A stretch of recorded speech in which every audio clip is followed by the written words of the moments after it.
Buenas tardes, hermanos, ¿cómo están?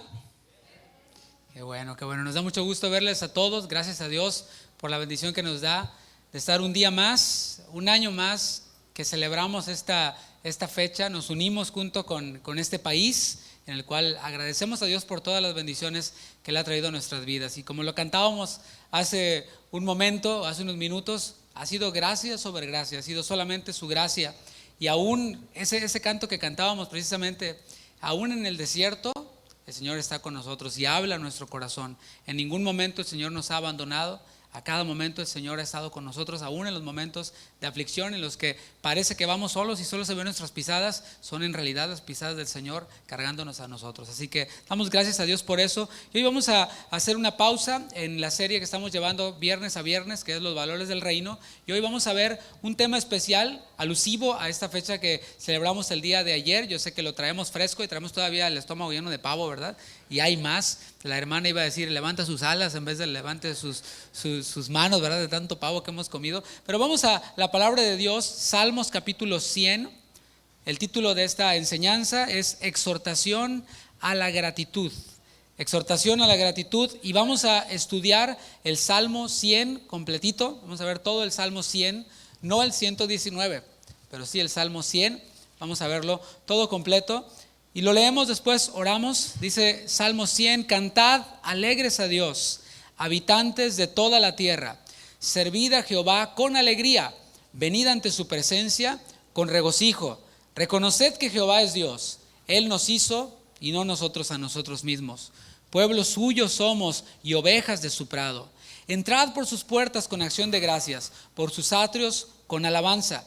Alabadle, bendecid su nombre, porque Jehová es bueno, para siempre es su misericordia y su verdad por todas las generaciones. Padre, una vez más, nos unimos en oración para darte gracias por tantas y tantas bendiciones que tú has dado a nuestras vidas.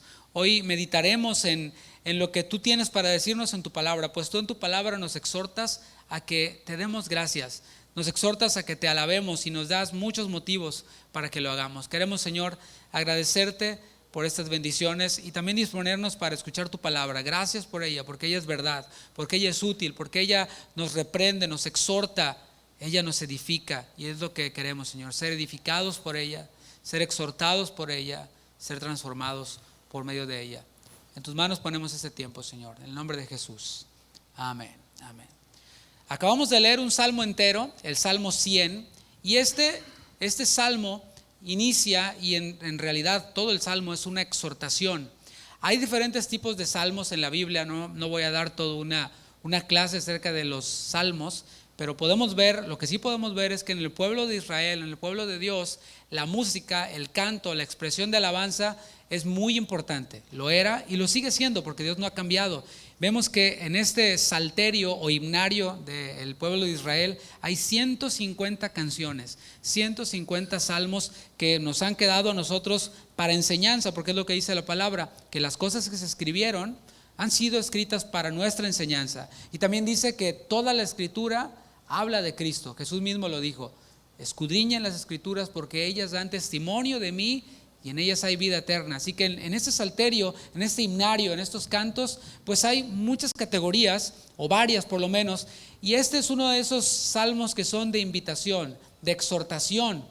Y quiero decirte que hay una diferencia entre una orden y una exhortación. A ver, piénsalo un poquito. Una orden es una cosa y una exhortación es otra cosa distinta. Cuando se da una orden, no se dan explicaciones. Esa es la diferencia. Te voy a decir las diferencias entre orden y exhortación. Cuando se da una orden, no se dan explicaciones, solo se dice, haz esto y ya está, se tiene que hacer, ¿no? Pero una exhortación lleva la intención de persuadir. ¿Se entiende lo que es esa palabra? De convencer, de que aquella persona a quien se le está exhortando tenga claro en su mente la instrucción que se le da y tenga una explicación, tenga un porqué. Y desde esa convicción que tiene pueda obedecer a la exhortación que se le está dando. Es distinto, ¿no? Cuando te imponen algo y te dan la orden, lo haces y bueno, pues ni sabes por qué, pero lo haces. Puede que lo hagas de mala gana. No sé si has sido hijo y te han dicho, haz esto, y tal vez lo hiciste de mala gana. Tal vez no querías hacerlo, tal vez pensabas que era mejor en vez de tortillas pan, pero te mandaron por las tortillas y tenías que ir y bueno, había que obedecer la orden. Pero cuando se te exhorta, cuando se nos exhorta, se nos persuade, se nos dan argumentos, se nos dan razones por las cuales esa exhortación se nos está dando y desde esa convicción entonces nosotros lo realizamos y lo hacemos. Los padres, ¿cuántos padres hay aquí? A ver, levanten sus manos. Los padres, hay muchos, qué bueno. Algunos de ustedes tienen bebés pequeñitos, otros tenemos niños ya un poco más grandes, otros en la adolescencia o en la preadolescencia. Pero usted estará de acuerdo conmigo si ya tienes hijos un poquito mayores. Nosotros como padres les damos a nuestros hijos órdenes y les damos exhortaciones. Hay oportunidades en las cuales no les damos exhortación, simplemente les damos la orden, ¿sí? Y es parte de la responsabilidad de nosotros como padres en la formación de nuestros hijos darles exhortaciones. Si nosotros no les damos ni órdenes ni exhortaciones, no estamos siendo parte de su formación, de hacerlos hombres y mujeres de bien para esta sociedad. Y es muy fácil dar órdenes, ¿sí o no? Dar órdenes es realmente fácil. Hay veces que los hijos nos preguntan de forma sincera ¿por qué? Cuando les damos una orden. Les decimos, hijo, haz esto. Y hay veces que de forma sincera dicen, ¿pero por qué, papá? Están esperando una explicación. Y cuando nosotros a esa pregunta de ¿por qué, papá? Decimos, porque lo digo yo y soy tu padre, lo que creamos, ¿sabes qué es? Es rebeldía. Debemos de aprender a conocer a nuestros hijos y reconocer, identificar cuando sinceramente necesitan una explicación a la orden que les estamos dando. Y hay veces que sí, el por qué es de rebeldía, es como un reclamo. Pero cuando nosotros respondemos de esa forma, porque lo digo yo, soy tu padre y se acabó y tienes 3 para hacerlo, lo que generamos es rebeldía en ellos. Por eso, en ocasiones debemos de exhortar, debemos de darles argumentos a nuestros hijos para que realicen las cosas con un entendimiento claro. Eso va a generar seguridad en ellos. Hoy en día se habla mucho acerca de la autoestima, acerca de la inseguridad y hay algo de cierto en eso. No me malinterprete que la psicología es del diablo. No vino mi hermana psicóloga ahora, pero ella sabe que somos hermanos en Cristo, ¿verdad? Ella es psicóloga de profesión. Pero no piense que la psicología es algo del diablo. Ciertamente hay cosas que checan o que no checan con la palabra, otras que sí. Pero es verdad que muchos hombres, muchas mujeres viven con inseguridades en sus vidas. Se sienten como poca cosa, se sienten menos. ¿Por qué? Muy probablemente es porque no fueron bien formados en su casa por sus padres. Porque sus padres, en lugar de agacharse a su nivel, ese es un buen tip para con tu hijo, si tienes un hijo chiquito, no le hables tú acá arriba y él acá abajo. Agáchate, habla con él de frente y dale explicaciones. Aunque parezca pequeñito, él está entendiendo todo. Y tú puedas explicarle las cosas. Así tú vas a crear seguridad en tu hijo. La seguridad que ellos tienen, pues va desde la casa, porque ya van grandecitos a la escuela. Cuando van a la escuela ya fueron formados en nuestra casa y nosotros debemos de prepararlos y crear seguridad en ellos. No seguridad en sí mismos, sino seguridad en nosotros como padres, seguridad en Dios y en la protección que nosotros les podemos dar. Así que cuando nosotros les exhortamos, les damos argumentos para que realicen las cosas con un entendimiento claro. Mi padre, mi madre me están diciendo esto por esto. Hay un motivo y hay una razón y hay una convicción. Eso va a crear en ellos un patrón, de tal manera que cuando sean mayores y nosotros les enseñemos principios morales, principios que tienen que ver con lo bueno y con lo malo, ellos no digan, pues no lo hago porque dice mi papá, porque dice mi mamá. No, sino que tengan convicciones ellos mismos y digan, yo no le entro a las drogas porque esto y esto y esto y esto. ¿Te fijas? Es distinto a cuando les decimos, yo que te encuentro un cigarrillo de marihuana y te volteo los dientes, ¿no? O sea, te los enderezo los dientes chuecos esos que tienes, ¿no? O sea, tendemos a hablar de esa forma. Pero cuando nosotros les hablamos y les decimos, mira hijo, las drogas te van a destruir, generan esto y esto y esto, y los llevas a dar un paseo por ahí por el Georgia Brown, a los lados de ahí, y les dices, mira, ahí están aquellos quienes han disfrutado lo que les gusta y no han dicho que no a las cosas, ¿verdad?, que son malas, y creas en ellos una conciencia de tal forma que cuando se enfrentan a eso no es solo por imposición, sino es por una convicción en ellos. ¿Sí nos vamos comunicando? En nuestra naturaleza caída, es decir, como gente antes de conocer a Dios, y por cierto, esa naturaleza caída y que no conoce a Dios continúa en nosotros, continúa ahí. no está el ser agradecidos, no está el tener ese espíritu de gratitud. Por eso necesitamos ser exhortados para hacerlo. En nuestra vieja naturaleza, en el hombre que no conoce a Dios, no está el ser agradecido. Tenemos no sé cómo llamarle, ese virus de ser merecidos, de decir, bueno, sí me lo da porque claro, pues me lo merezco. O cuando recibimos algo, en vez de decir gracias, decimos, nada más esto, ¿sí? Cuando alguien nos da una llamada, bueno, pero nada más me llamó una vez, ¿no? Y así, ¿no? Tendemos a en vez de ser agradecidos, a ser merecidos y a exigir en vez de agradecer. Y al ser humano se le olvidan muy fácilmente los favores que reciben, ¿sí o no? Bueno, estoy hablando, y quizás tú lo estás entendiendo, entre esos favores que tú has hecho y no te han agradecido. Pero vayamos más allá y hagámoslo de una forma más introspectiva. ¿Qué tal aquellos favores que nos han hecho a nosotros y no hemos agradecido? Piénsalo por un ratito. No sé si haya sido como todos nosotros o la mayoría de nosotros quienes llegamos a este país desde otro país, y normalmente cuando llegas no llegas ya con tu casa, ¿no? Ya tengo la dirección de mi casa, la pongo en el GPS y llego, abro la puerta y está esperándome ahí mi carro en el aeropuerto, ¿verdad? ¿Verdad que no? No, todos llegamos quizás viviendo en la casa de alguien más, ¿o no? A ver, recuérdalo. Llegaste a lo mejor pues quebrado, con un costal de sueños, de ilusiones, esperando tener un mejor trabajo, una mejor vida, y alguien fue buena onda y te dio chance de vivir en su casa sin pagar renta o pagando algo mínimo. ¿Qué tal? ¿Cuántas veces les hablamos para agradecerles? Que dice, ay pastor, ¿verdad? Ya empezamos, apenas van 10 minutos. Pero debemos de ser agradecidos. ¿Qué tal aquel primer trabajo que te dieron? O no el primero, pero aquel que realmente estabas necesitando. En vez de decir, gracias por darme un trabajo, ay pues qué poquitas horas, ay pues qué poquito pago, ay pues, etcétera, ¿no? ¿Qué tal? ¿Por qué? Porque en nuestra naturaleza está eso. Está el olvidarnos fácilmente de los favores que recibimos. Y al ser humano pues tiende a eso. Y Salmos capítulo 103, versículo 2, ve unas paginitas adelante, Salmo 103, nos lo comprueba. Este salmo en el versículo 2 afirma esto que yo te estoy diciendo. Dice, bendice alma mía a Jehová y no te olvides de ninguno de sus beneficios. Cuando tú le dices a tu hijo, cuando salgas cierras la puerta, es porque sabes que se le olvida cerrarla, ¿no? Es porque sabes que ya te la ha dejado abierta 2 o 3 veces. Llegas y está abierta de par a par, ¿no? Y lo mismo ocurre con Dios.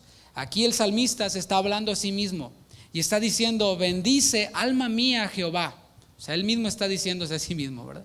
No te olvides de ninguno de sus beneficios. ¿Por qué? Porque fácilmente nos olvidamos de los beneficios que recibimos de Dios. Primero de Crónicas, capítulo 16, versículo 12.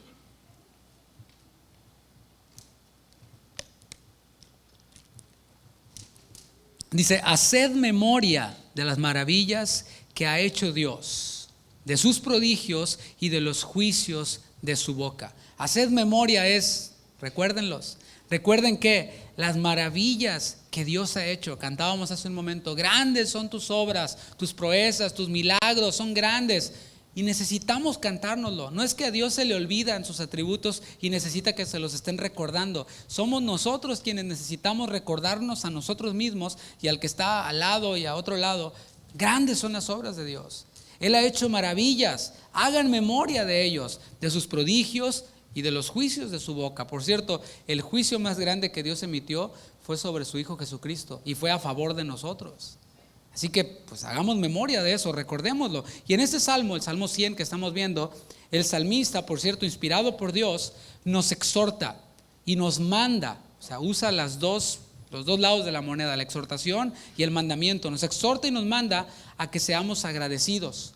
La primera exhortación que vemos en el versículo 1 es cantad. Ve ahí, Salmo 100, 1. Comienza diciendo así, da la exhortación, es cantad o canten.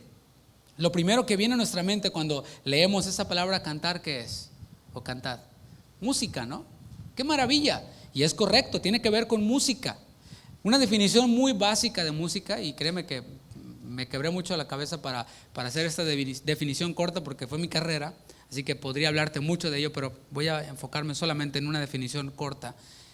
de música. Es el arte de combinar sonidos y silencios. Decía un maestro en la universidad, el silencio también es música. O sea, para que nos calláramos, ¿no? Pero es cierto, el silencio también es música. Y la música es entonces una combinación de sonidos y de silencios. Así que esta exhortación que vemos en el Salmo 100, versículo 1, lleva implícito el instrumento que se va a utilizar. Cuando tú eres músico, lees música, ves una partitura, tienes ahí toda la información antes de que empieces a tocar. Te está diciendo, estamos en este tono, estamos a esta velocidad, y te dice ahí para qué instrumento es la partitura que tienes en tu mano, porque si ves que está escrito en clave de do, por ejemplo, pues no vas a leerlo con un contrabajo. Entonces te tienes ahí todos los detalles acerca del instrumento con el que se va a usar, el tono, el tiempo y todo lo demás. Y aquí la palabra, como si fuera una partitura, nos está diciendo el instrumento que vamos a usar. ¿Sabes cuál es ese instrumento? La voz, porque es cantar. ¿Por qué será que el Señor nos dice, usen la voz, canten, usen la voz? ¿Será acaso porque es el instrumento que todos tenemos? A lo mejor no tienes un piano en tu casa, pero tienes voz. A lo mejor no tienes una guitarra en tu casa, pero tienes voz. Y viene a mi memoria en el libro de los Hechos, cuando Pablo y Silas estaban en la prisión. Lo que ellos hicieron no fue, tráiganme el órgano, por favor, ¿verdad? No dijeron, tráiganme la computadora para hacerme unas programaciones aquí y hacer una música electrónica. No, tampoco. ¿Qué fue lo que hicieron Pablo y Silas? Dice que cantaron. Utilizaron el único instrumento que tenían a su disposición, que es la voz, la que el Señor nos dio a todos. Así que quizás sea por eso, quizás sea porque generalmente la voz es la que lleva la melodía en la música. La música se compone por ritmo, por acompañamiento o armonía, y lleva una melodía, y la melodía es lo que vas cantando, es lo que lleva la letra. ¿Por qué el Señor nos invita a usar el instrumento de la voz? Quizás sea porque es generalmente el que lleva la melodía en la música, o tal vez sea porque es el que transmite de una forma más efectiva el mensaje, porque la voz es el instrumento que transmite de una manera más efectiva el mensaje que se va a cantar. Y la música, hermanos, tiene la capacidad de producir emociones en el hombre, ¿sí o no? Por eso vemos muchos estilos de música, porque tienen la capacidad de generar en nosotros emociones. Cuando escuchas una música movida, aunque no quieras, aunque no te guste bailar, empiezas a mover el pie un poquito, ¿no? Sí, empiezas el piecito aunque sea. ¿Por qué? Porque ese es el poder que tiene la música, de mover nuestras emociones. En Mateo capítulo 11, versículo 16, vemos cómo Jesús interactuó de alguna forma con la música y nos dejó este elemento importante, que es que la música mueve nuestras emociones, tiene esa capacidad. Mateo 11, 16, te lo leo en la traducción lenguaje actual. Dice Jesús, ustedes, los que viven en esta época, son como los niños que se sientan a jugar en las plazas y les gritan a otros niños, tocamos la flauta, pero ustedes no bailaron. Cantamos canciones tristes, pero ustedes no lloraron. Aquí Jesús nos está demostrando por lo menos dos estilos de música. Uno de ellos es el que llevaba la flauta. Era una flauta bien cortita que ellos tenían, que tenía bastante ritmo, ¿no? O sea, iba como tipo country, ¿no? Y ahí se agarraban a bailar y todo. Eran muy expresivos los judíos, lo siguen siendo, ¿no? Pero estos niños que estaban ahí en la plaza jugando, estaban ya aburridos, ¿no? Y unos decían, pues les tocamos la flauta y no bailaron, y luego les tocamos canciones tristes o les cantamos canciones tristes y tampoco lloraron. O sea, no se les da gusto a ustedes, ¿no? El principio aquí que yo quiero traer es que la música tiene este poder de mover nuestras emociones. Y hay muchos estilos de música. Unos son más alegres, ¿cierto? Otros son más solemnes. Aquí, por ejemplo, tenemos la costumbre de iniciar con canciones alegres, canciones pues que son expresivas, y después empezamos a cantar canciones un poco más solemnes. El cliché que se tiene de alabanza y adoración, hay que hacerlo a un lado por un ratito y entender que alabanza no necesariamente son canciones movidas, y adoración no necesariamente son canciones lentas, sino que vemos que en la alabanza estamos hablando de las maravillas de Dios, ahorita lo vamos a ver, con música expresiva, con música jubilosa, con música que nos despierta, ¿no? Y después adoramos a Dios, nos rendimos a Él, aunque dentro de esa adoración también le seguimos alabando, porque seguimos hablando bien de Él, y lo hacemos con música solemne, con música un poco más tranquila. ¿Por qué? Para que podamos meditar bien, de una manera pues más precisa en lo que le estamos diciendo al Señor. Pues el Salmo 100 especifica no solamente el instrumento que vamos a usar, sino también especifica el estilo con el que se le va a cantar a Dios. Y dice alegres, cantad alegres. Esa palabra alegre es la palabra ruá en hebreo. Y es un vocablo que se usa para expresar un grito de victoria. A ver, piensa en un grito de victoria. Si te gustan los deportes y estás viendo a tu equipo favorito, ¿verdad? Y de repente tu equipo favorito anota un punto o gana, pues generalmente hay ese grito de victoria, ¿verdad? ¡Ah! ¿Verdad? O cuando pasas un examen o cuando te aumentan en el trabajo, expresas tu alegría y tu gozo con un grito y dices, ¡wow! ¿Verdad? ¡Woo! Te alegras, te gozas. Bueno, eso es ruá. Es un vocablo que se usa para expresar un grito de victoria. Quiere decir proclamar con fuerte voz. Cuando expresas tu alegría, no lo haces así como que, ay, pues qué alegría, ¿verdad? Esta semana no van a venir a trabajar y les vamos a pagar a todos y les vamos a pagar el doble. No dices, ah, qué bueno, padre, ¿verdad? No, ¿verdad? Lo haces alegre y dices, ay, jefecito, qué buena onda es usted, ¿no? Dios lo bendiga. Hay esa efusividad, hay esa expresividad de nosotros.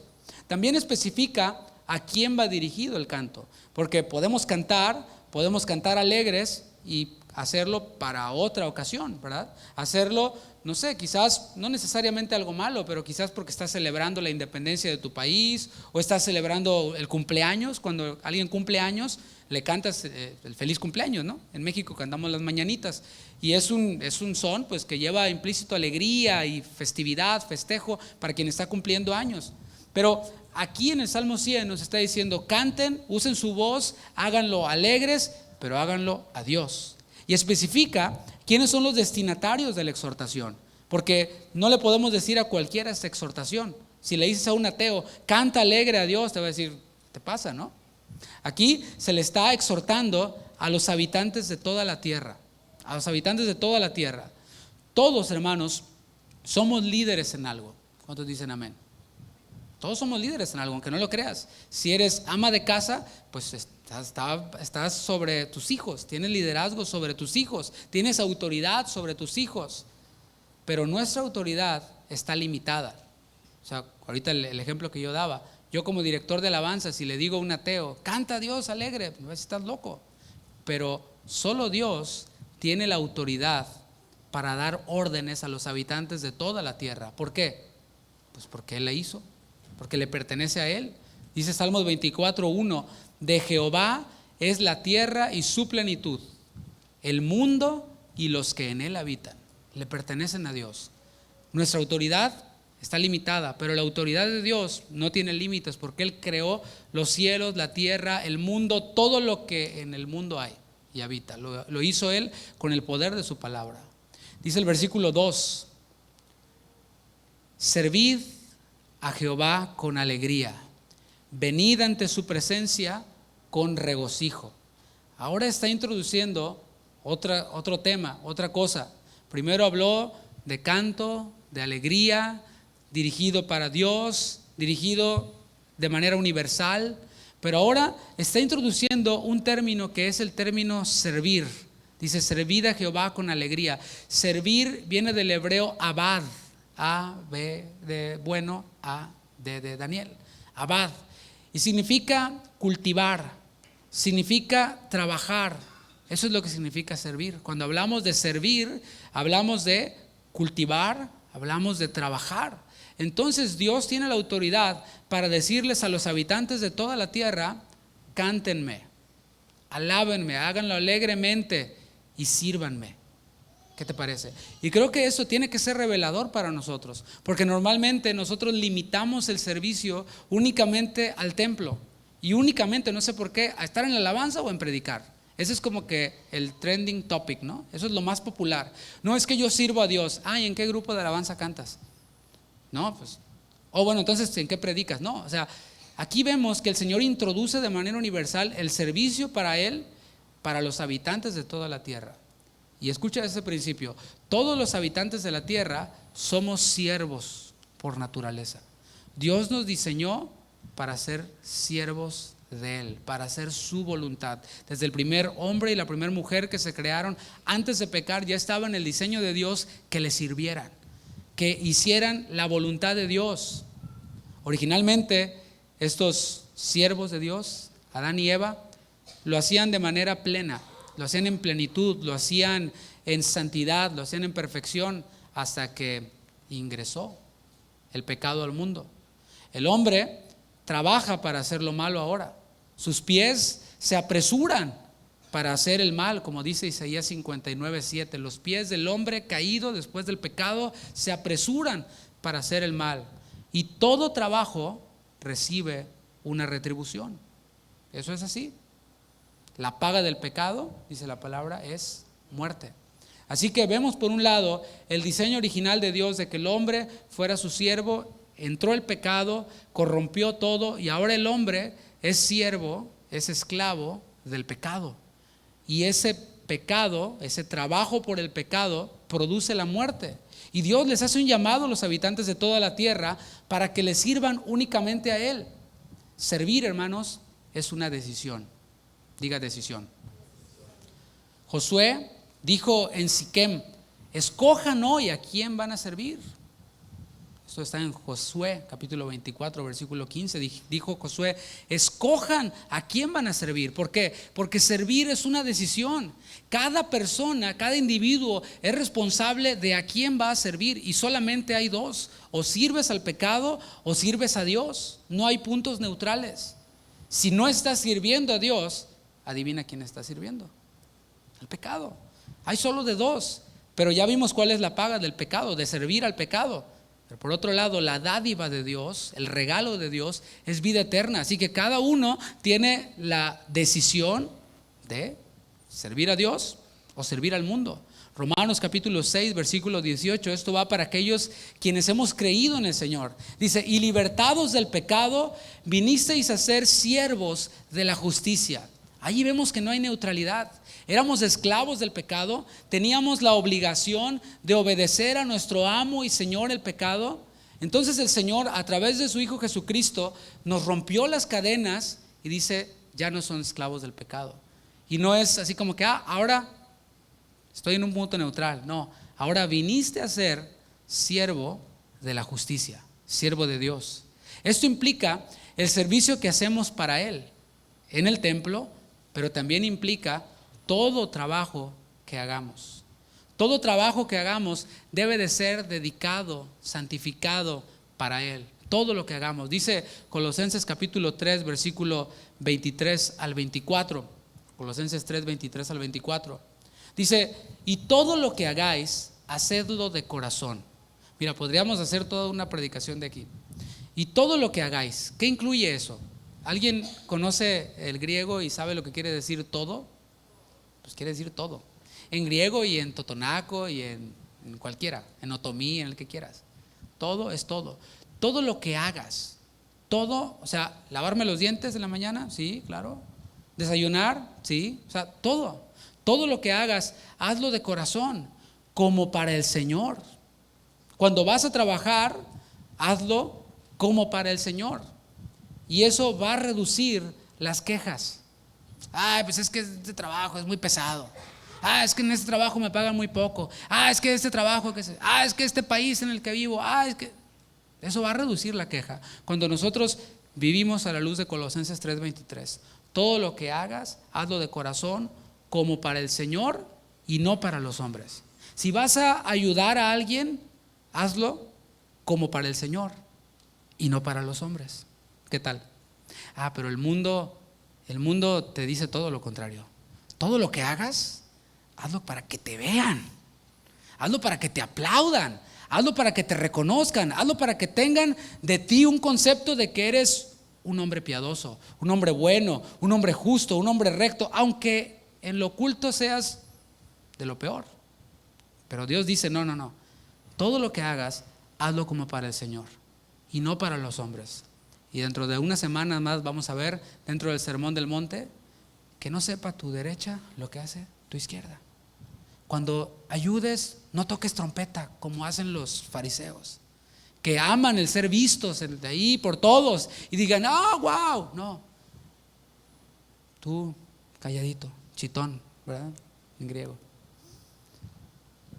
Háganlo como para el Señor y no para los hombres, sabiendo que del Señor recibiréis la recompensa de la herencia, porque a Cristo el Señor servís. Cuando nosotros hacemos a un lado el hacer lo que hacemos para Dios y lo hacemos para los hombres, recibimos una recompensa, pero es una recompensa efímera, temporal, pasajera, porque hoy los hombres pueden pensar de ti que eres la persona más generosa del mundo, pero el día que pues les cambió algo acá, eres la peor basura del mundo. Pero cuando nosotros cambiamos la gloria de los hombres por la alabanza que proviene de Dios, ayudando y haciendo las cosas de corazón, no para los hombres sino para Dios, recibimos del Señor ¿qué? Recompensa de la herencia. Y yo prefiero esa. ¿Tú cuál prefieres? ¿Prefieres la recompensa de la herencia o prefieres la alabanza de los hombres, la admiración de los hombres? Yo me quedo con la recompensa de la herencia. Con eso en mente, es obvio que la actitud de todo lo que hagamos debe de ser gozosa, ¿no? Porque lo hago para el Señor. Cantábamos hace un momento, si todo lo diste por mí, yo quiero vivir para ti. No son solamente palabras bonitas que riman en una buena melodía insertada en un acompañamiento lindo, ¿no? Sino es que el Señor lo dio todo. No escatimó. El Padre no escatimó dar a su único Hijo. El Hijo no escatimó dar su vida y hacerse un siervo para con su pobreza enriquecernos. Y si Él todo lo dio por nosotros, ¿cómo no hemos nosotros de vivir para Él? ¿Sin esperar qué? Pues nada, ya lo recibimos todo. Lo hacemos con alegría. Y esa palabra, servida a Jehová con alegría, es la palabra simja en hebreo. Y es un término técnico para la expresión externa de gozo. Expresa también toda la actividad festiva delante de Dios. Vemos nosotros que en el Antiguo Testamento, cuando ellos se reunían para la fiesta de Pentecostés, para cualquiera de las fiestas que había, no creas que era algo así como todo solemne, y no, pues sí, vamos, nadie hable. No, eran fiesta, hermanos. Desde que ellos salían de su pueblo, en las peregrinaciones iban cantando, se iban invitando, iban emocionándose porque iban a Jerusalén a celebrar la fiesta. Y ya quiero estar con mis hermanos y quiero alabar al Señor junto con mis hermanos, ofrecer sacrificios. Era toda una fiesta durante y en la fiesta también, o en el camino y durante la fiesta también. Y esa es precisamente esa palabra que vemos ahí, alegría. Es esa actividad festiva, actitud festiva. En su cultura, el templo era el lugar en donde se podían acercar a Dios. Eso es en la cultura hebrea. El templo era el lugar en donde ellos se acercaban a Dios. Si no había templo, pues no había adoración, no había cercanía con Dios. Continúa diciendo, venid ante su presencia con regocijo. Y esa es otra palabra, regocijo, que significa gritar de gozo. ¿Te fijas todas las palabras distintas que están en este salmo y que expresan una u otra expresión de alabanza? Dice aquí gritar de gozo, y se usa también en contextos de celebración y de regocijo, no solamente religiosos, sino de cualquier tipo de celebración o regocijo. Dios desea, hermanos, el gozo del hombre. ¿Habías pensado en eso? Dios desea el gozo del hombre. No desea nuestra felicidad mundana, no desde ese estándar. Lo que desea el Señor para el hombre es plenitud de gozo. Y ese está disponible en su presencia únicamente. Delicias a su diestra por siempre. Y Dios desea esa plenitud de gozo en el hombre. Y el gozo está solamente sirviéndole a Él. Está solamente en la presencia, sirviéndole a Él. Salmos 16:11 es lo que te acabo de citar. Me mostrarás la senda de la vida, el camino de la vida. En tu presencia hay plenitud de gozo. Delicias a tu diestra para siempre. Plenitud es algo que no le falta nada. El gozo o la alegría mundana o terrenal son padre, está padre, pero siempre dices, ya tengo eso que quería, pero si hubiera sido azul, a lo mejor estaría mejor. O si hubiera sido rojo, quién sabe, y empieza el asunto, ahora resulta que mejor quiero ese y quiero uno rojo y también uno azul. Y nunca llegas a la plenitud de decir, ¿sabes qué? Ya estuvo bueno. Ya no more Black Friday, ya está, ¿no? Siempre.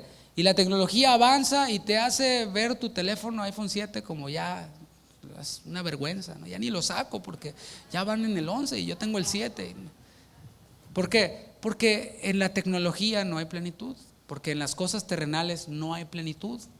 Pero el Señor desea plenitud, algo a lo que no le falta nada. Por eso la palabra dice, ustedes, los hijos de Dios, completos están en Él. Están completos en Cristo, no les falta nada. Es una mentira que te diga, no, cuando te cases vas a ser feliz. ¿Estamos completos en Cristo? Si te casas, qué bueno. El que haya esposa, haya el bien. Pero si no, y tienes a Cristo, estás completo. No, es que ya estás casado. Cuando tengas bebés vas a ser feliz. Pues sí, hay una felicidad. Los hijos son como saetas en nuestras manos. Dice la palabra que dichoso el que llena su aljaba de ellos, ¿verdad? Hay varios hermanos aquí que quieren esa dicha, ¿no? Pero si no, estás completo en Cristo. Estoy completo en Cristo. Y así pudiera seguirme con tantas y tantas cosas. Pero el Señor desea de nosotros la plenitud que hay únicamente en su presencia, sirviéndole a Él. Dice el versículo 3 de Salmo 100. Reconoced que Jehová es Dios. Suena simple, pero es muy profundo. Porque es imposible recibir la exhortación a la gratitud a Dios si no reconocemos a Dios como Dios. Es imposible. Si un ateo le dices, ¿sabes qué? Reconoce que Jehová es Dios, va a decir, no. Y a ver, ¿y a Dios quién lo creó? Y todo este asunto, ¿no? Toda esta filosofía de qué fue primero, el huevo o la gallina y todo esto, ¿no? Según la Biblia, aquel quien no reconoce a Dios como Dios es un necio.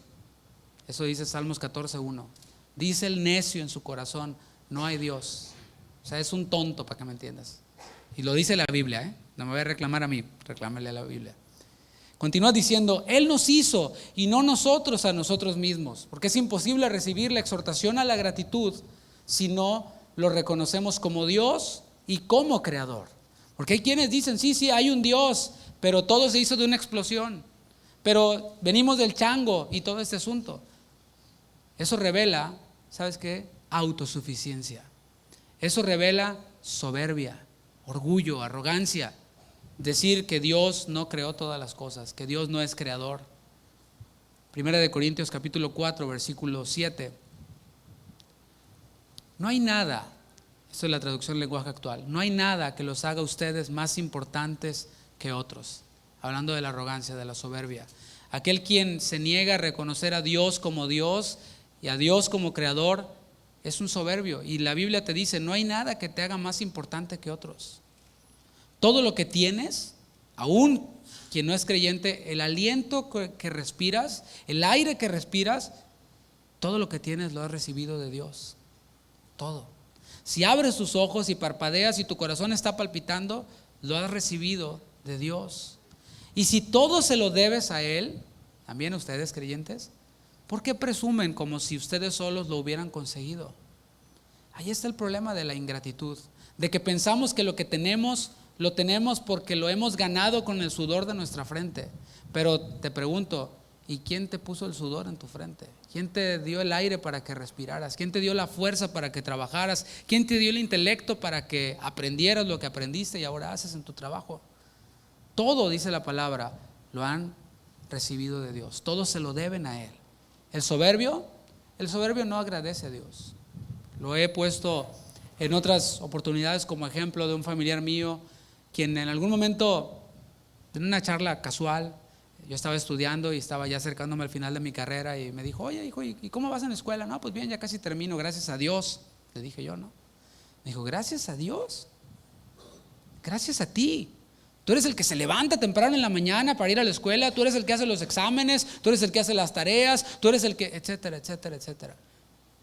Lo que yo veía ahí era arrogancia y soberbia, porque el soberbio no agradece a Dios. Dice Romanos 1:21, pues habiendo conocido a Dios, todos, hermanos, hemos conocido a Dios. Aunque no sea alguien creyente, ha conocido a Dios. ¿Sabes cómo? Los cielos cuentan la gloria de Dios. Cuando voltea una persona incrédula y ve al cielo, está viendo a Dios. O sea, está viendo la obra de Dios, porque esos cielos anuncian la obra de sus manos. Cuando ve el mar, cuando ve las montañas, cuando ve lo que Dios ha creado, está viendo la obra de Dios y ha conocido a Dios. Pues habiendo conocido a Dios, dice Romanos 1:21, no le glorificaron como a Dios, ni le dieron, ¿qué? Gracias. Sino que se envanecieron en sus razonamientos y su necio corazón fue lleno de tinieblas. Profesando ser sabios, se hicieron necios, tontos. Y el Señor, a nosotros, quienes somos sus hijos, nos incluyó en su pueblo. Continúa diciendo el Salmo 100. Pueblo suyo somos y ovejas de su prado. Ahí ya no es para quienes han conocido a Dios solamente por medio de la creación, sino es para quienes hemos conocido a Dios por medio de Jesucristo, porque Jesús dijo: yo soy el camino y la verdad y la vida, y nadie viene al Padre si no es por mí. Y aquellos quienes hemos conocido al Padre a través de Jesucristo, dice el Salmo, que somos su pueblo. ¿Y somos qué? Ovejas de su prado. No dice que somos leones, osos, puercos, jabalís, elefantes, no. Dice que somos ovejas de su prado. Dios eligió a un pueblo, al pueblo de Israel. De Abraham hizo toda una nación. ¿Para qué? Para alimentarlos, para cuidarlos, para tenerlos cerca de Él. Eso fue para lo que el Señor escogió un pueblo. No lo escogió nada más para ponerlo allí en un aparador. Lo escogió para cuidarlo, para tenerlo cerca, como dice Salmos 23, todo ese salmo: Señor es mi pastor, nada me faltará. Y habla del cuidado que el pastor le da a la oveja. El pastor es Dios, el pastor es Cristo. Jesús dijo: yo soy el buen pastor. Y el pastor alimenta, el pastor cuida, el pastor sustenta, el pastor en ocasiones le quiebra sus patitas también a las ovejas, ¿no? ¿Por qué? Porque andan medias locas. Hace rato el pastor Chuy nos mandó un video de unas ovejitas que se salieron de un redil y se atravesaron en un freeway. Hubieras visto el caos que se armó. Si quieres te lo mando al rato el video. Se armó un choque, hasta personas murieron. ¿Todo por qué? Por una ovejita descarriada que andaba. Dijo: no, yo no necesito ningún redil, mis chicharrones truenan. Pues ahí te va, ¿sí? Una oveja descarrilada es un peligro. A nosotros, quienes no somos judíos por herencia o por raza, el Señor nos eligió desde antes de la fundación del mundo para traernos a su redil, al redil que Él ya tenía de su pueblo, para traernos a su redil por medio de su Hijo Jesucristo. ¿Cómo, hermanos, no le daremos gracias a Dios por acercarnos a Él?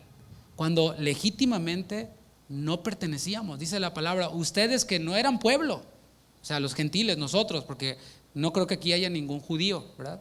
Si lo hay, bueno, qué bien, pero la mayoría no lo somos. La mayoría somos descendientes de Moctezuma, de Cuauhtémoc, de todos, ¿no? O a lo mejor de los españoles, pero no precisamente de sangre judía. Y así que legítimamente no encajábamos en el pueblo de Dios. Pero el Señor, por su grande amor, por su misericordia, nos escogió desde antes de la fundación del mundo, nos insertó en su pueblo. Y mira, yo no tengo nada que discutir. Digo solamente gracias, Señor, porque no me tocaba. Yo era pues oveja del redil de, no sé, de allá, ¿no? De Cuauhtémoc. Pero al Señor le plació y tuvo misericordia de mí, me insertó en su pueblo, y en su pueblo Él me acerca a Él. Es lo que podemos ver en Él, que Él nos acerca a Él. Él nos cuida, Él nos alimenta, Él nos disciplina, nos exhorta, porque nos ama. ¿Cuántos dicen amén? Primera de Pedro 2:10 dice: vosotros que en otro tiempo no erais pueblo, ahí está el pasaje, pero que ahora sois pueblo de Dios, que en otro tiempo no habíais alcanzado misericordia, pero ahora habéis alcanzado misericordia. Qué maravilla, ¿no? Dios sería perfectamente justo si Él dijera: ¿sabes qué? Solamente Israel. Ese es el pueblo que yo elegí, que yo llamé de Abraham. Aquí están, los redimí, los compré. Solo Israel. Oye, pero Venezuela, no, solo Israel. Oye, pero Guatemala, Israel. Pero México, mira, es bien grande, ¿no? Israel. Y los gringos, Estados Unidos, no, tampoco. Nadie. Sería justo, claro, porque Él es soberano y Él puede hacer lo que Él quiera. Pero en su misericordia, el Señor dijo y abrió universalmente, hizo ese llamado y dijo: vénganse de todos. Todos los que son guatemaltecos, venezolanos, todo aquel que cree tiene vida eterna. Vengan y beban los sedientos. ¿Tienes sed? Ven, bebe gratuitamente del agua de vida. ¿Cuántos dicen gracias a Dios por eso? Que en otro tiempo no habíais alcanzado misericordia, pero ahora habéis alcanzado misericordia. Y eso también es una decisión. El Señor ya dispuso todo y es una decisión que cada uno de nosotros Quienes no le conocen, vengan al Señor. El siguiente llamado es a entrar a la comunión con Él. Fíjate cómo el Señor nos ha ido llevando. Y ahora está hablando acerca de un pastor con un rebaño, con un pueblo, en el cual no es solamente está allí de adorno, sino que es un pueblo que interactúa con su rey. Es un redil, un rebaño que interactúa con su pastor en una relación de amor, en una relación de comunión, de cercanía. Versículo 4, entrad por sus puertas con acción de gracias. Qué bendición, hermanos, es poder tener comunión con el Dios Todopoderoso, ¿no crees? Es una bendición poder tener comunión con Él. Cuando hablo de comunión, hablo de esa relación en la que uno habla y el otro escucha. Después el otro responde y el otro escucha. Eso es una relación. No es un monólogo en el que solamente una persona habla y la otra persona escucha y nunca responde, sino es una comunión, una comunicación en la cual nosotros le hablamos a Dios por medio de la oración, pero el Señor nos habla a nosotros por medio de su palabra. Ahí es en donde tenemos esa comunión. El problema es de que si no abrimos la palabra, no hay comunión, no hay comunicación. ¿Cómo Dios nos va a hablar si no abrimos la palabra? ¿Cómo Dios nos va a hablar si solamente prestamos nuestro oído 1 hora durante la reunión? Y eso si eres nada más dominguero, ¿verdad? Pero la comunión es una comunión diaria, una comunión continua, una comunión en la que en cualquier momento puedes abrir tu Biblia desde tu dispositivo y Dios te habla, Dios nos habla. Y qué bendición es poder tener esa comunión con el Señor. Así que hagámoslo con acción de gracias. La exhortación a la gratitud ahora cobra todavía mayor sentido porque esa palabra acción de gracias es la palabra todá, con H al final. Viene de una raíz que significa alabanza, que significa confesión, y aparecen las dos traducciones, acción de gracias o alabanza. Y está implícito dar gracias por lo que Dios ha hecho, pero es mucho más que agradecimiento. Esta palabra todá incluye la alabanza espontánea y la exaltación de Dios. O sea, no es tanto, Señor, te doy gracias, sino, Señor, tú has hecho esto. No sé si ves la diferencia. Hay veces que dices tú, no, pues mira, qué bien me salió este negocio. Señor, gracias por el negocio que hice con toda mi inteligencia. Y es distinto decir, Señor, tú lo hiciste. Tú hiciste esto. Tú prosperaste esto. Tú trajiste bendición a esto. Es completamente distinto.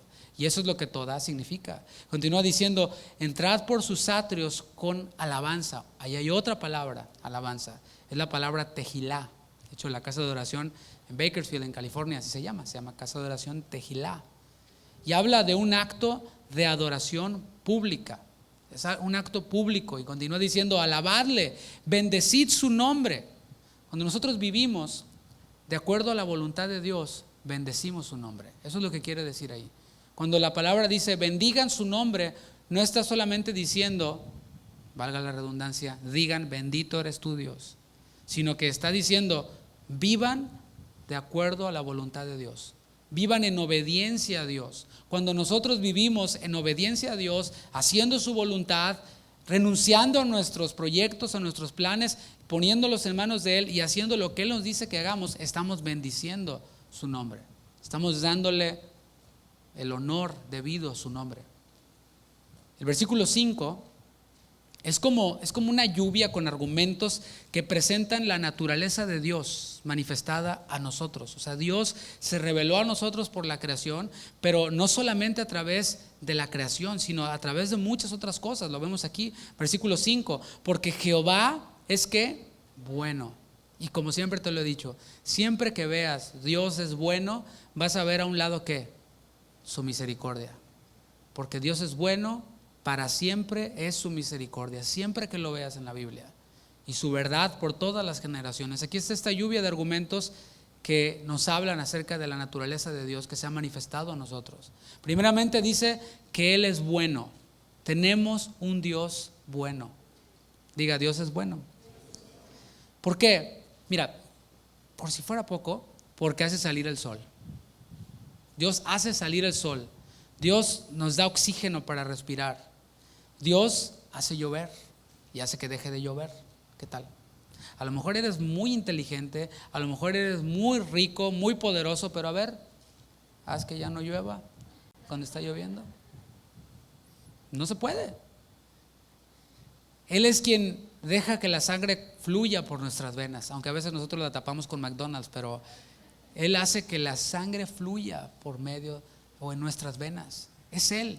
Dice Mateo 5:45, para que seáis hijos de vuestro Padre que está en los cielos. Y ese Padre que está en los cielos, dice, hace salir su sol sobre malos y buenos. O sea, Dios podría decir, ¿sabes qué? Ahí les va el sol, pero nomás para los buenos, para los justos, para los malos no. Ellos vivirán en tinieblas para siempre, no. Pero no, Él es tan bueno que hace salir su sol sobre malos y buenos y hace llover sobre justos e injustos. Así que todos de alguna forma son beneficiados de la bondad de Dios, aunque no le conozcan. Pero nosotros le damos gracias, ¿verdad que sí? Lo único que merecemos, hermanos, hablando de ese tema de la autoestima y ser un campeón y todo esto, tú mereces ser feliz. ¿Has oído eso? Pues ¿qué crees? Lo único que merecemos es la muerte. ¿Por qué? Bueno, porque venimos de Adán. Adán pecó y toda la raza humana que proviene de Adán recibe la naturaleza pecaminosa, y esa naturaleza pecaminosa se aparta de Dios y por consecuencia y justicia recibe la muerte. Así que eso es lo que merecemos. Es que yo merezco, tú mereces la muerte, hijo. Pero como Dios es bueno, ha sido misericordioso, ha dado a su Hijo para que aquel que en Él cree no se pierda, mas tenga vida eterna.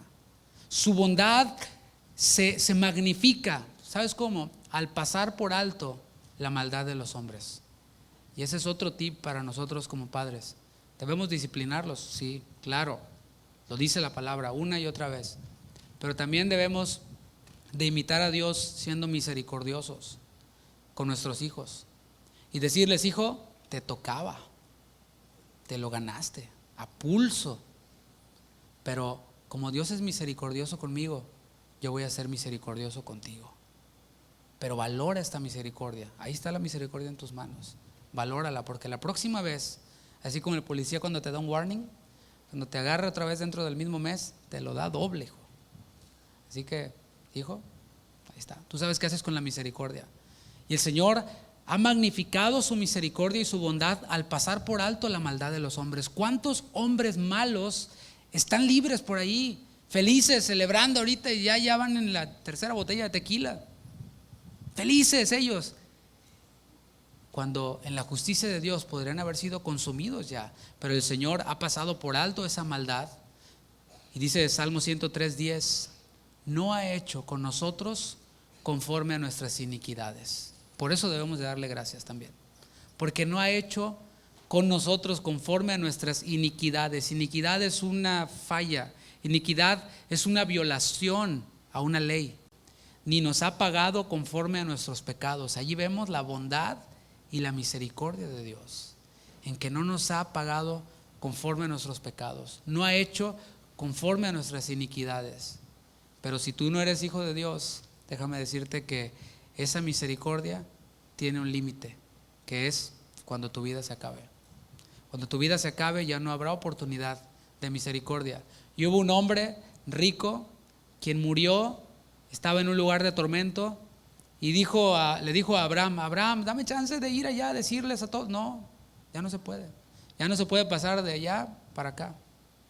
Tienen a Abraham, tienen a los profetas, a Moisés, tienen la escritura, que los oigan a ellos, pero ya no se puede pasar de aquí para allá. Y esa oportunidad es mientras que estamos en vida de disfrutar no solo de esa gracia común, de esa bondad de Dios, del sol, de las cosas que Él hace, sino de su perdón, de la vida eterna que Él nos ofrece y de esta misericordia a la que tenemos entrada por medio de Cristo. Y entonces podemos ver todavía mayor sentido y decir, el Señor no me ha pagado conforme a mis pecados, todos los pagó Cristo. Cristo pagó por mis pecados.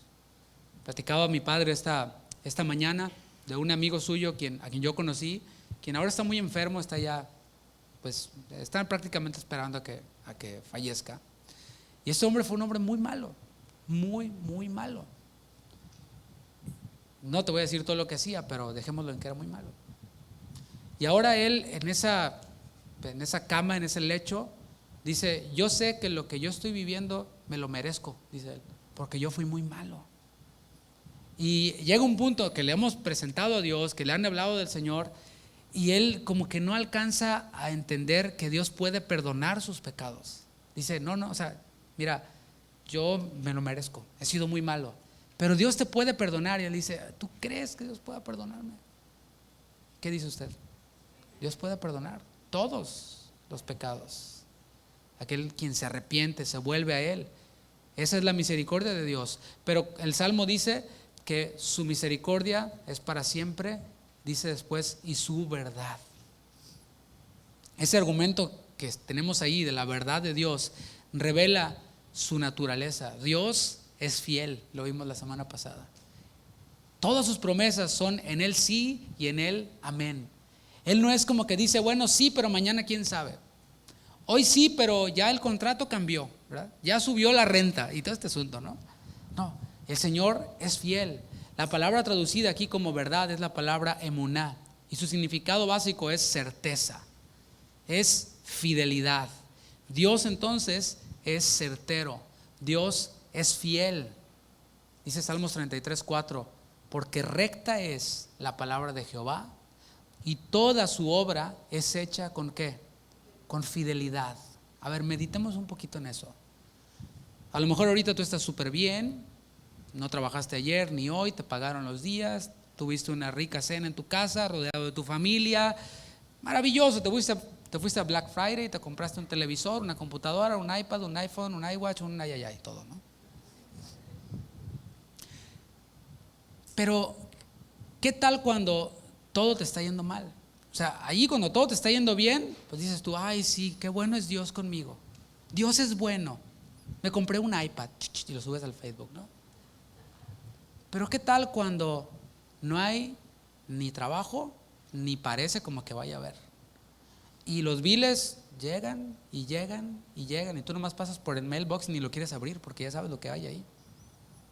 ¿Y qué tal cuando encima de eso estás enfermo? Y te dicen, ¿sabes qué? 3 meses te damos, o sea, ya. ¿Y qué tal cuando todavía encima de eso todos tus amigos te dan la espalda y te traicionan y todo eso? ¿Qué tal? Entonces yo te pregunto, ¿ahí todavía Dios es bueno o no? Dios no cambia, Dios no deja de ser bueno. Estoy hablando a los hijos de Dios, ¿eh? Esto es una situación que le ocurriera a un hijo de Dios. El Señor dice que toda su obra la hace ¿con qué?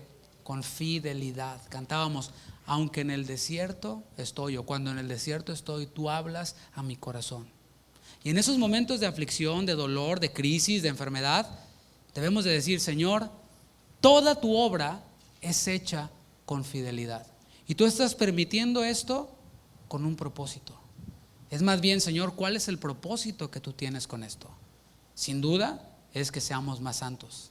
Sin duda es que nos acerquemos más a Él. Sin duda es de que ajustemos lo que haya que ajustar y que le demos gracias, aún en esos momentos. ¿Por qué? Porque Dios es fiel. Dios no se equivoca y suena como un cliché, pero cuando estés pasando por un momento difícil, y estoy hablando, lo vamos a ver el domingo, aquellos quienes aman a Dios, dice la palabra, todas las cosas les ayudan a bien. ¿Pero a quién? ¿A cualquiera? No, al que ama a Dios. ¿Y qué dijo Jesús acerca de amarle? Dijo, si me aman, guarden mis mandamientos. Entonces podríamos interpretar este versículo y decir, aquel quien no hace la voluntad de Dios, quien no guarda los mandamientos de Jesús, no le ama. Por lo tanto, las cosas que le pasan no le ayudan para bien. Son consecuencia de su rebeldía, de su incredulidad, de sus tranzas, de sus mentiras, de etcétera. Pero aún ahí hay misericordia. Arrepiéntete, Dios te perdona tus pecados y entonces puedes tener vida eterna. ¿Te fijas cómo están las dos caras de la moneda? Pero para nosotros quienes amamos a Dios y estamos pasando por un momento de aflicción, de dificultad, de enfermedad, podemos decir, toda tu obra es hecha con fidelidad. Señor, tengo la certeza de que esto tú lo vas a convertir en bien. Fue lo que hizo José. Sus hermanos lo vendieron, sus hermanos le hacían bullying y después estaba ahí él vendido como esclavo después de ser el niño de papi. ¿Sí? Después sabemos toda la historia y parecía que todo le iba bien al José y después todo se derrumbaba. Y otra vez le iba bien a José, súper bien, todo se derrumbaba, hasta que llegó un día en el que había gran hambre en la tierra. Entonces vinieron sus hermanos a pedir ayuda, y ahí estaba José. Y no dijo José: ¿saben qué? Ahora sí van a saber de qué cuero salen más correas. No, él mandó ayuda. Él mostró lo que el Señor hizo con nosotros. Y después, cuando se descubrió a sus hermanos, ¿qué les dijo? Les dijo: hey, no teman, porque sus hermanos dijeron: no, este nos va a matar ahora. No teman. Todo esto el Señor lo ha permitido con un propósito, para preservación de vida. El Señor tenía un propósito con lo que ustedes me hicieron. Les dijo José. Eso es: a los que aman a Dios, todas las cosas les ayudan a bien. Porque José andaba rectamente con Dios. Todas las promesas de Dios son en Él sí y en Él amén. Eso quiere decir que Él las va a cumplir. Eso es lo que dice 2 Corintios 1:20. Todas las promesas de Dios para sus hijos, pero también esas promesas de juicio, que dice: todo aquel quien no siga todas estas cosas, ¿verdad?, van a venir sobre ellos todas las maldiciones y los van a alcanzar. Eso también es sí y es amén. Porque hay quienes solo se quedan con la parte bonita de Dios, y así se le puede llamar de alguna forma, y dice: ay no, yo quiero las bendiciones y tengo 365 promesas de Dios para mi vida, una para cada día, y la declaro. Sí, hijo, está bien, pero las otras también. El que no cree ya ha sido condenado, es una promesa de Dios también. Así que podemos ver que todas sus palabras, todas sus promesas son en Él sí y en Él así es. Amén. Así sea. Porque Dios, hermanos, no es hombre para que mienta. El Señor no nos va a mentir. Tampoco es hijo de hombre para que se arrepienta y diga: ¿sabes qué? Pues primero te dije que sí, pero ahora te digo que no. No. El Señor es recto, es fiel, y Él es veraz. Lo que eso produce en sus hijos, ¿sabes qué es? Seguridad. Podemos ver un paralelo aquí. Cuando nosotros somos certeros, somos gente confiable, somos gente de palabra, y nuestros hijos lo ven, en ellos se crea seguridad también. Pero cuando nos ven ahí que: pues vamos a ir a la iglesia, hijo, pues quién sabe, estoy cansado. Y te dice tu hijo: oye papá, pero pues si no hacemos aeróbics en la iglesia, te vas a sentar en una silla bien cómoda, vamos. No, es que no, aparte de ahí se tardan mucho y nada. Ese es el ejemplo que les damos a nuestros hijos. Y otro día te ve y dice: vámonos a la iglesia, porque andas medio atorado, ¿no? Ahora sí, hijo, vámonos a la iglesia. Y te dice: oye, ¿qué onda, no? Primero dice que sí, luego que no. Pero cuando ven en nosotros esa certeza, cuando ven en nosotros ese mi sí es sí, mi no es no, y yo he decidido seguir a Cristo, y vámonos, hijos, a la iglesia. Cuando ven esa determinación en nosotros, creamos seguridad en nosotros. Ocurre lo mismo con Dios. Como el Señor dice la verdad, todas sus palabras son en Él sí y en Él amén. Él es certero, Él es fiel. Eso crea, al menos en mí, seguridad, no sé en ti. Los ídolos no se pueden sostener por ellos mismos.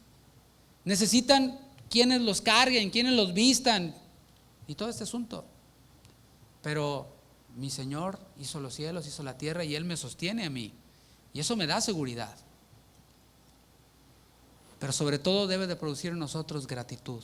El Salmo termina diciendo que esa fidelidad es por todas las generaciones. Podría ser como una redundancia, ¿no? Porque si Dios es fiel, Dios es poderoso, pues está de más decirlo, pero no está de más decirlo. Él es fiel por todas las generaciones. ¿Por qué?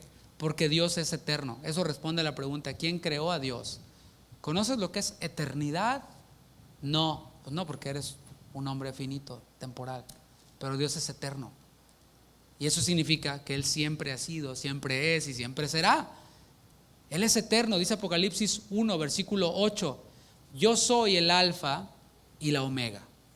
O sea, el A y la Z. Principio y fin. ¿Es quién? Dios, dice el Señor. El que es y que era y que ha de venir, el Todopoderoso. O sea, si te faltaba seguridad para esto, mira, el Señor está diciendo: yo soy eterno. Soy el principio, el fin, la A, la Z, el Todopoderoso. Soy eterno. Ese es el Dios quien le pone firma a la carta. Es el Dios quien le pone firma a sus promesas. Y tantas veces nosotros tenemos más certeza en un trabajo. ¿Lo has pensado? No, es que si se me acaba el trabajo, imagínate, ¿no? Tantas veces ponemos nuestra confianza en un hombre, en una pareja, en un cónyuge. No, es que si se muere mi viejo, yo me muero, ¿no? Ahí está tu confianza en tu viejo. Tu viejo es tu proveedor, tu viejo es tu sustentador, tu viejo es tu pastor y todo te faltará, ¿no? Pero déjame decirte, o sea, hoy está, mañana seguramente no, probablemente no. ¿Y qué? Si eres hijo de Dios, nada te va a faltar. El Señor tendrá cuidado de ti. Dice el Señor, mira, ¿ves las aves? ¿Ves los pájaros? Yo los cuido. Y siempre que cortaba la yarda yo pasaba así y no sé por qué fenómeno, luego me explica alguien, pero dejaba el surco así donde quedaba pelón el zacate y llegaban todos los pajaritos sobre los gusanitos, ¿no? O lo que había ahí, quién sabe qué era. Pero yo volteaba y decía, gracias Señor, primero por el calorón que hace, ¿no? Pero decía, gracias Señor porque mira, tú los estás alimentando, o sea, me estás usando a mí para dejarles ahí limpiecito para que ellos vengan y coman. Así el Señor tiene cuidado de nosotros. ¿Ves las flores? No se preocupan porque van a cerrar Ross el próximo año. Ni se preocupan por Black Friday, ni si hay descuentos y ofertas. No, Dios las viste. Ni Salomón, dice, se vistió con tanta hermosura, porque Dios las viste. Dios tendrá cuidado de ti si tu viejo no está. A lo mejor no vas a tener todo lo mejor que tienes, ¿verdad? Pero el Señor sin comida no te va a dejar, sin ropa no te va a dejar, sin un techo no te va a dejar. Igual para ti, varón, tu trabajo no es tu sustentador.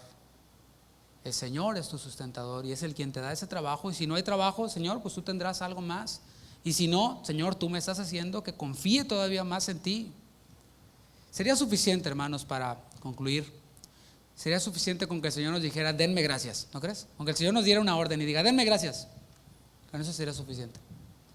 Pero Él nos da todos estos argumentos que a mí me han tomado una hora para que voluntariamente le agradezcamos. Y en esta temporada, pues, es el tiempo de dar gracias, ¿no? Sin embargo, pues podríamos decir, cada día es día de dar gracias. Cada día es dar día de meditar en todas las bondades de Dios, en todos los favores de Dios, en la misericordia de Dios.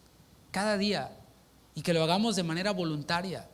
Por eso, cuando nosotros alabamos al Señor, no nos va a ver aquí que estemos, alábale, tú, ¿por qué no le alabas? Y el que le alaba no va para el cielo y todo ese asunto, ¿no? O el que no le alaba no va para el cielo, así va. Pero no, eso es manipular. O sea, si yo te veo que estás ahí todo aguacate y todo, seguramente no tiene nada que agradecerle a Dios.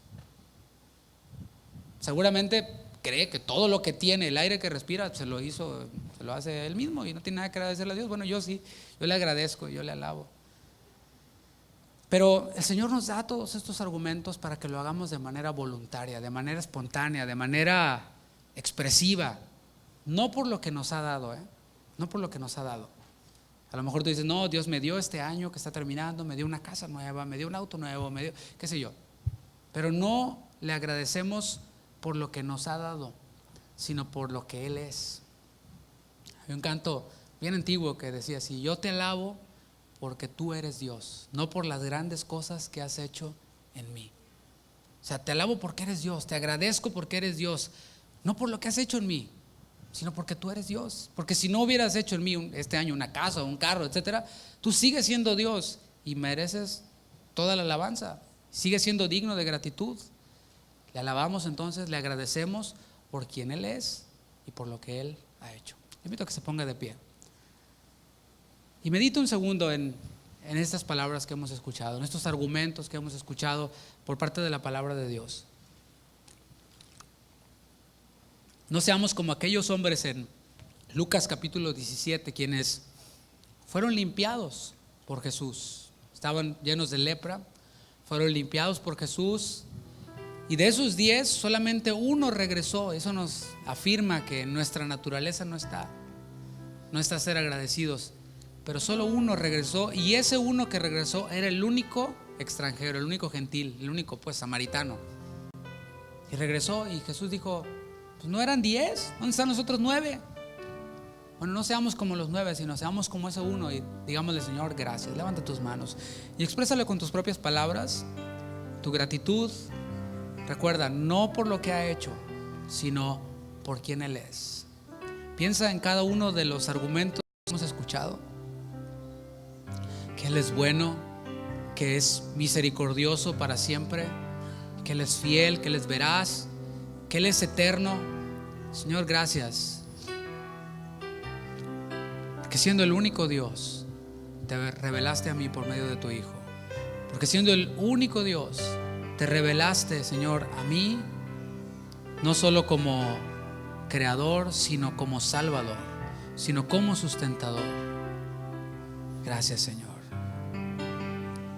Y esta gratitud se debe de expresar en servicio a ti, en un servicio alegre, de dedicación para ti, de obediencia a ti. Eso es servir a Dios, es obedecerle. Todo lo que tú dices, yo lo haré, como dijo tu pueblo, pero yo sí lo cumpliré, Señor. Todo lo que has dicho lo haré. Rendiré mi voluntad a ti, rendiré mi vida a ti. Gracias, Señor. Levanta tus manos.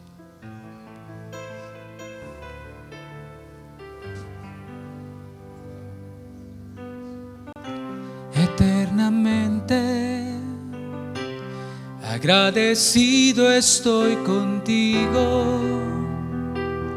Señor. ¿Cómo pagarte? Me has dado más de lo que pido, Señor. Eternamente agradecido estoy contigo, Señor. ¿Cómo pagarte? Me has dado más de lo que pido, Señor. Has perdonado mi maldad y por tu gracia nueva vida tengo yo. Quiero agradecerte todo lo que has hecho tú por mí, Señor. Hoy lo he decidido, viviré tan solo para ti, Señor. Dile, quiero agradecerte. Quiero agradecerte todo lo que has hecho tú por mí, por tu perdón, por tu amor y tu misericordia. Hoy lo he decidido, viviré tan solo para ti, Señor. Eternamente agradecido estoy contigo, mi Señor. Eternamente, eternamente agradecido estoy contigo, mi Señor. Dile, quiero agradecerte por todo lo que has hecho. Vamos, dile. Quiero agradecerte todo lo que has hecho tú por mí, oh Señor. Hoy lo he decidido, hoy lo he decidido, viviré tan solo para ti, Señor. Eternamente agradecido estoy contigo, mi Señor. eternamente, eternamente agradecido. Estoy contigo, mi Señor. Tú preguntaste, Señor, ¿no hubo quien volviese y diese gloria a Dios? Señor, queremos ser de aquellos quienes te dan gloria a ti, quienes vuelven a ti cada mañana al despertar y te dicen gloria a ti, Señor. Gracias a ti. En respuesta a tu gran amor, a tu perdón, a tu misericordia, viviré tan solo para ti. Cada momento de mi vida, cada instante de mi vida, cada decisión que yo tome será para ti y no para los hombres. Será para glorificarte a ti y no para llevarme yo el aplauso. Será para obedecerte a ti y no a mis propios deseos. Gracias, Señor. Gracias por tantas y tantas bendiciones. Gracias, Señor. Puedes darle un fuerte aplauso a nuestro Dios. Gracias, Señor.